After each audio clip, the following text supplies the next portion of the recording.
Bienvenue la famille madridista, on se retrouve pour une nouvelle vidéo sur l'actualité Real Madrid. En France, il critique durement Mbappé, Arda Güler, un autre joueur blessé au Real Madrid, allant, renouvellement avec clause de sortie. Rejoins la chaîne, en vous abonnant pour rater aucune de nos nouvelles vidéos, je vous partage tous les infos du Real Madrid chaque semaine. N'hésitez pas à vous abonner en activant la cloche de notification pour suivre toutes les dernières informations du Real Madrid. Je vous dis tout, on commence. En France, il critique durement Mbappé. Après la défaite contre l'Italie, il voit le joueur du Real Madrid perdu et désillusionné. Kylian Mbappé n'a pas bien commencé la saison. Vêtu de blanc, le Français n'est plus le même. Il est vrai qu'il a marqué ses 2 premiers buts en Liga le week-end dernier pour offrir la victoire au Real Madrid contre le Betis, mais il est également vrai que son jeu a été aussi discret que les 3 premiers. Le nouveau madrilène est parti après avoir fait ses débuts comme buteur en Liga avec son équipe et a participé ce vendredi au désastre absolu de la France contre l'Italie en Ligue des Nations. L'équipe de France s'est inclinée face à l'équipe transalpine au Parc des Princes, 1-3, et son capitaine n'a pas été épargné par les critiques. Le journal L'Équipe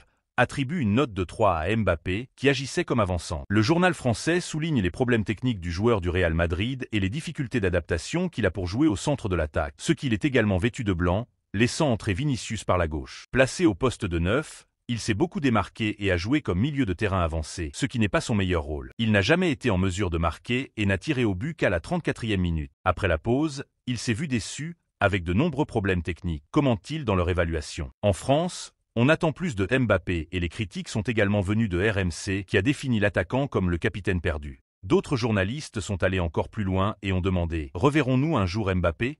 L'équipe de Didier Deschamps, qui a réalisé un match horrible, rejouera lundi contre la Belgique au Groupama Stadium de Lyon. Arda Güler, un autre joueur blessé au Real Madrid. Il a dû demander un changement alors qu'il jouait pour la Turquie et a quitté le stade en boitant. L'infirmerie du Real Madrid continue de se remplir. Le dernier joueur à y entrer est Arda Güler. Le jeune milieu de terrain turc a dû quitter le terrain au début du match de la Ligue des Nations que la Turquie a disputé au Pays de Galles et s'est soldé par un match nul et vierge. Arda Güler a dû quitter le terrain à la 88e minute après avoir reçu un violent coup au tibia de la jambe gauche. C'était la 2e inscription qu'il recevait dans le même domaine. Il est tombé au sol avec des signes de douleur et a demandé à se changer après avoir été examiné par des médecins de la fédération turque. Il a ensuite été vu avec un sac de glace sur le banc et a quitté le stade en boitant. Ce samedi, il subira des tests pour savoir si tout va bien ou s'il y a une blessure, mais il lui semble difficile de pouvoir disputer le 2e match de son équipe lors de cette trêve, lundi contre l'Islande. Au Real Madrid, ils sont très en colère, car la liste des joueurs absents, Alaba, Bellingham, Mendy, Tchouaméni et Camavinga,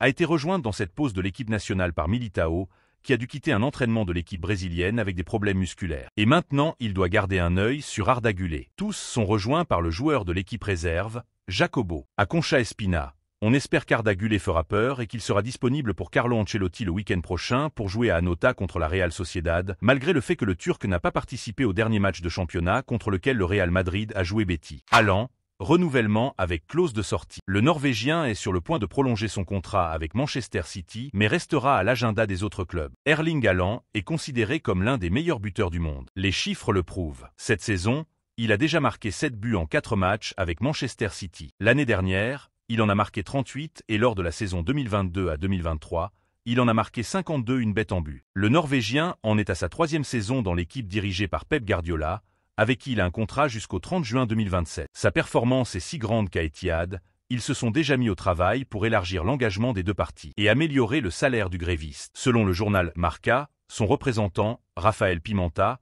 a déjà rencontré à plusieurs reprises le secrétaire technique de Manchester City, Xiqui Begiristain, et les 2 parties sont proches d'un accord qui ferait de Talent le joueur le mieux payé de la ligue, que Guardiola entraîne, devant Kevin De Bruyne. Bien entendu, selon les mêmes informations, Haaland continuera d'être propriétaire de son avenir, puisque son intention est d'inclure une clause libératoire dans le contrat pour pouvoir partir s'il le souhaite et reçoit une offre importante d'un autre club. Holland, que n'est pas cet non, objet de désir du club, oui. Ce pourrait être l'été prochain, surtout si Guardiola décide mettre un terme à son étape dans le Bank de Manchester City. Plusieurs équipes participeraient aux enchères pour le Norvégien. Haaland a toujours été l'objet de désir de Florentino Pérez, qui rêve de pouvoir rejoindre le Norvégien avec Mbappé au Real Madrid. Le PSG entrerait également dans la course, désireux de combler le vide laissé précisément par le Français avec son transfert au Real Madrid. Et le Barça pourrait également essayer de le recruter, à condition que le renouvellement du contrat de vêtements de sport avec Nike soit signé et que la règle du 1h1 soit enfin atteinte. L'économie du Barça est telle qu'elle est, mais la signature de Talent pourrait être une bonne revendication électorale,